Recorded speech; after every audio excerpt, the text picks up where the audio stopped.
अस्सलाम वालेकुम। आप उसामा गाजी यूट्यूब चैनल देख रहे हैं। सऊदी अरब और मोहम्मद बिन सलमान के लिए इस वक्त सबसे बड़ा मसला, सबसे बड़ी परेशानी, मुश्किल, सर दर्द जो बाइडन का अमरीकी सदर बनना बन चुका है।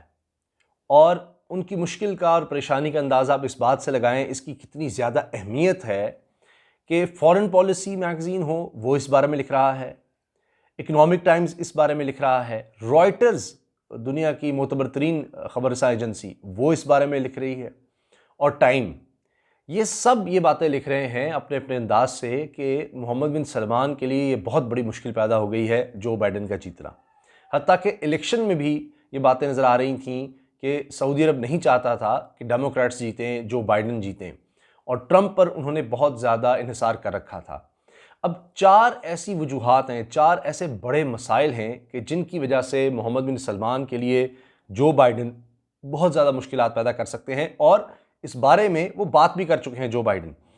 और वो कोई लगी लिपटी नहीं रखी, ऐसे ऐसे अल्फाज उन्होंने इस्तेमाल किए हैं सऊदी अरब के बारे में कि सऊदी अरब के हवाले से कोई सोच भी नहीं सकता कि अमेरिकी सदर इस तरह के अल्फाज इस्तेमाल करेगा।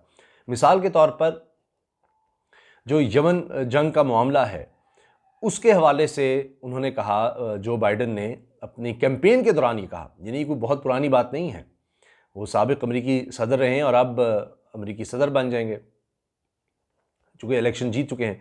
तो यमन जंग के हवाले से उन्होंने कहा कि हम ये असलहा बेचना बंद कर देंगे सऊदी अरब को, और सबसे बड़ा ख़रीदार अमेरिकी असलहे का सऊदी अरब है। और उसके बारे में जो बाइडन इतनी सख्त स्टेटमेंट दे रहे हैं कि ये और साबित करेंगे कि ये पराया है, यानी पराया अंग्रेज़ी में अछूत को कहते हैं, जिसको कोई ना समझे। जिस तरह हमारे यहाँ पराया कहते हैं, पराये हो गए, ये उससे बढ़कर है। तो ये अल्फाज इस्तेमाल किए हैं सऊदी अरब के हवाले से जो बाइडन ने अपनी कैंपेन में, इलेक्शन कैंपेन में। तो आप अंदाज़ा लगाएं कि किस कदर ये मामला संजीदा है। अब यमन जंग के हवाले से सऊदी अरब बहुत ज़्यादा डिपेंड करता है अमेरिका पर। क्यों, किस तरह से? माहिरीन ये कह रहे हैं कि अगर जो बाइडन दबाव डालेंगे तो सऊदी अरब यमन जंग जारी नहीं रख सकेगा। उसकी सबसे बड़ी वजह यह है कि जो बाइडन को एक्सपर्ट्स ये कह रहे हैं कि आप जो स्पेयर पार्ट्स हैं, जो जहाज़ इस्तेमाल कर रहा है सऊदी अरब, अगर उनके स्पेयर पार्ट्स की फ़रोख्त रोक दी जाएगी सऊदी अरब को, तो ये फ़्लाइट्स नहीं चला सकेंगे, जहाज़ उड़ा ही नहीं सकेंगे यमन के ऊपर, और अटैक नहीं कर सकेंगे। इसी तरह से ये भी कहा जा रहा है कि डाटा शेयरिंग होती है, इंटेलिजेंस शेयरिंग होती है, और अमेरिका की तरफ से तभी यमन में अटैक किए जा सकते हैं जहां सऊदी अरब कहता है कि हूसी बागियों को निशाना बनाया जा रहा है। तो अब ये 5 साल से ये जंग जारी है, और अगर जो बाइडन, जिस तरह से उन्होंने अपनी इलेक्शन कैंपेन में कहा, और वो सऊदी अरब की, मोहम्मद बिन सलमान की इमदाद रोक देते हैं, उनके ऊपर दबाव डालते हैं यमन जंग के हवाले से, ये स्पेयर पार्ट्स का रोक देना, असले की फ़रोख्त का रोक देना, ये बहुत बड़ा मसला बन जाएगा मोहम्मद बिन सलमान के लिए। और माहिरीन ये कह रहे हैं कि फिर कोई और चारा नहीं रहेगा सऊदी अरब के पास, मोहम्मद बिन सलमान के पास, कि वो मुज़ाकरात करें, और यही काम चाहते हैं जो बाइडन। अच्छा, एक और मामला वो इससे भी बढ़कर इसलिए है कि वो काफ़ी पुराना चलता आ रहा है, वो है ईरान के साथ कशीदगी। अब सऊदी अरब ने बड़ा अप्रिशिएट किया ट्रंप को, जब ट्रंप मोहम्मद बिन सलमान भी इस बात पर बड़े खुश हुए थे जब ट्रंप ने ये किया कि ईरान के साथ ओबामा ने जो डील की थी, न्यूक्लियर डील, उससे बाहर निकल आए, और उसके बाद सऊदी अरब भी बड़ा खुश था। लेकिन अब जो बाइडन के हवाले से कहा जा रहा है कि वो, चूँकि ओबामा एडमिनिस्ट्रेशन में वो नायब सदर भी रहे, और ओबामा दौर में ही ये मुआहदा हुआ था ईरान के साथ, और भी ताकतें थीं जिससे ट्रंप निकले, तो जो बाइडन उसकी तरफ वापस जा सकते हैं और ईरान के साथ वो मुआहदा दोबारा रिवाइव करने की कोशिश करेंगे, या कोई ना कोई अंडरस्टैंडिंग पैदा करने की कोशिश करेंगे जिस तरह से ओबामा ने की थी, और ईरान के साथ ताल्लुकात की कशीदगी को वो कम करना चाहेंगे। ये तो उनकी वाज़े पॉलिसी है, और इसीलिए कहा जा रहा है कि वो फिर दोबारा उसी मुआहदे की तरफ जाना चाहेंगे जो न्यूक्लियर डील हुई थी कि ईरान जो है वो यूरेनियम मफसूदा नहीं करेगा, एटॉमिक बॉम्ब बनाने की तरफ नहीं जाएगा, और बदले में उसके ऊपर से सैंक्शंस भी ख़त्म होंगी, उसको मराद भी मिलेंगी, इकनॉमिकली ईरान बेहतर हो सकेगा। अब सऊदी अरब के तो शदीद तहफ़्फ़ुज़ात थे इस डील पर, और इसलिए वो ट्रंप से बहुत ज़्यादा खुश था।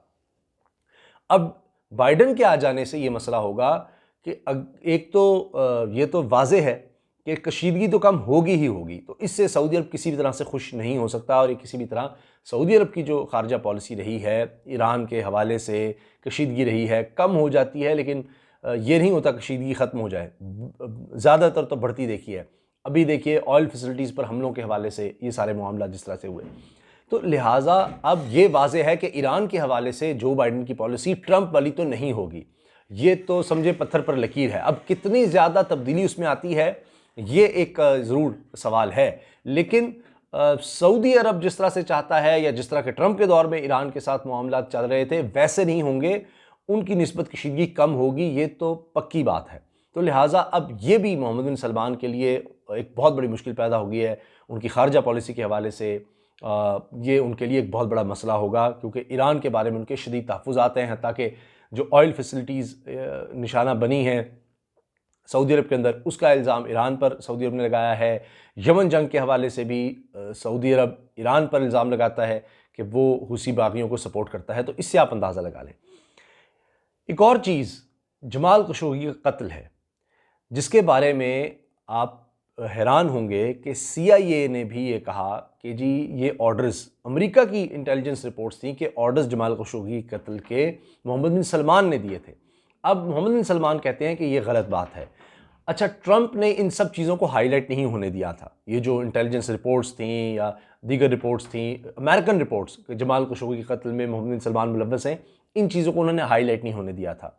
जबकि जो बाइडन वाज़े तौर पर दो टोक अल्फाज में CIA की रिपोर्ट की हिमायत कर चुके हैं, इसकी तायद कर चुके हैं कि बिल्कुल ये मोहम्मद बिन सलमान ही मुलव्वस थे जमाल खशोगी के कत्ल केस में। जमाल खशोगी आपको पता ही है कि मशहूर सहाफ़ी थे, और इस्तांबुल की एम्बेसी में, सऊदी अरब की एम्बेसी में उनका कत्ल हो जाता है, उनकी लाश के टुकड़े किए जाते हैं और तेज़ाब में उनको डाल दिया जाता है। और उसके बाद सऊदी अरब में कई लोगों को सज़ा होती है। मोहम्मद सलमान कहते हैं मैं इसमें मुलव्वस नहीं, इनको इक़रार वाकई सज़ा मिलेगी, सज़ा अनाउंस भी हो जाती है, फिर उनके बच्चे, जमाल खशोगी के बच्चे जो हैं, उनको माफ़ कर देते हैं। तो ये सारा केस था। अब इस हवाले से जो बाइडन की स्टेटमेंट मैं बता चुका हूँ, जो अब इलेक्शन जीत चुके हैं और सदर बन जाएंगे, अमरीकी सदर, तो अब ये एक बड़ा उनके लिए प्रेशर पॉइंट होगा कि वो मामला दब गया है, और इसी से जुड़े इंसानी हुकूक के मामलात भी उठेंगे। और जमाल खशोगी के हवाले से पूरी दुनिया में लिखा गया, बहुत ज़्यादा शोर उठा था हर तरफ, और वहाँ से सऊदी अरब और तुर्की के ताल्लुकात भी ख़राब होना शुरू हो गए थे। तो लिहाजा अब जो बाइडन जब आ रहे हैं, तो इसमें जमाल खशोगी का मामला दोबारा से उठ खड़ा होगा, जो कि मोहम्मद बिन सलमान के लिए एक और बड़ी मुश्किल पैदा हो जाएगी। तो लिहाजा ये चीज़ें बहुत ज़्यादा अहम है सऊदी अरब के लिए, मोहम्मद बिन सलमान के लिए, और इसी वजह से जो बाइडन के हवाले से खदशात थे कि जनाब अगर जो बाइडन आ गए, डेमोक्रेट आ गए, तो सऊदी अरब को, मोहम्मद बिन सलमान को बड़ी मुश्किल हो सकती है।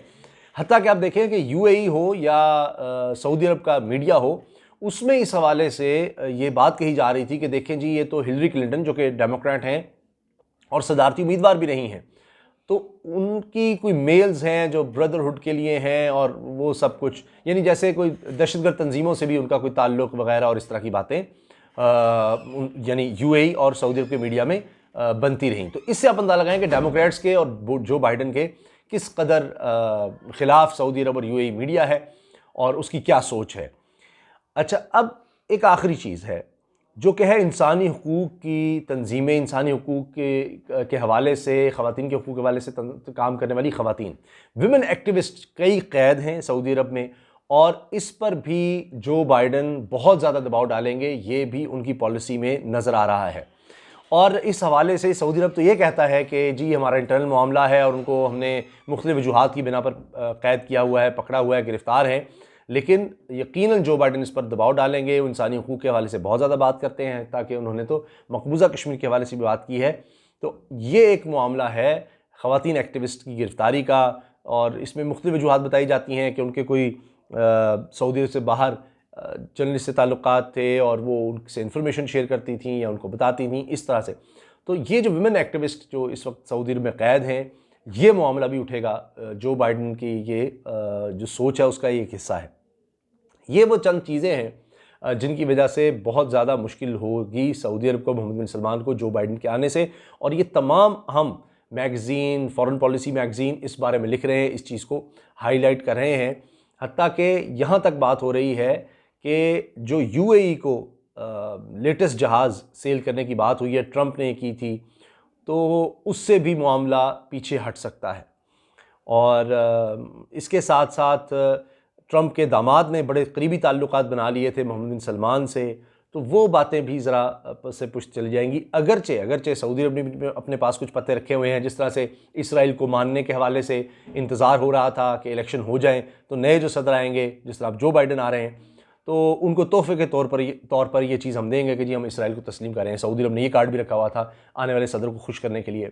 ये भी कहा जा रहा है कि अमरीकी इस्टेब्लिशमेंट की एक सोच होती है, मिसाल के तौर पे उसने असलहा बेचना है, उससे दौलत कमानी है, डॉलर्स कमाने हैं, तो सऊदी अरब से वो इतने ताल्लुकात तो ख़राब नहीं करेंगे कि वो बिल्कुल ही असलहा बेचना रोक दें, लेकिन दबाव ज़रूर आएगा। एडमिनिस्ट्रेशन नहीं आने से कुछ ना कुछ दबाव आएगा, यानी वो ज़्यादा चीज़ें मांगेंगे, ज़्यादा एश्योरेंसेस मांगेंगे असलहा बेचते हुए। और ये इसके साथ साथ ये तो बहुत ही ज़्यादा मुश्किल हो जाएगी अगर, जो माहिरीन कह रहे हैं कि जो बाइडन खुद तो दबाव डालेंगे, बल्कि वो फ्रांस, बरतानिया, कनाडा से भी कहेंगे कि इस तरह से असलहा ना बेचा जाए सऊदी अरब को, और शराइत जो हैं वो मज़ीद सख्त की जाए ताकि इंसानी हकूक़ की पामाली ना हो।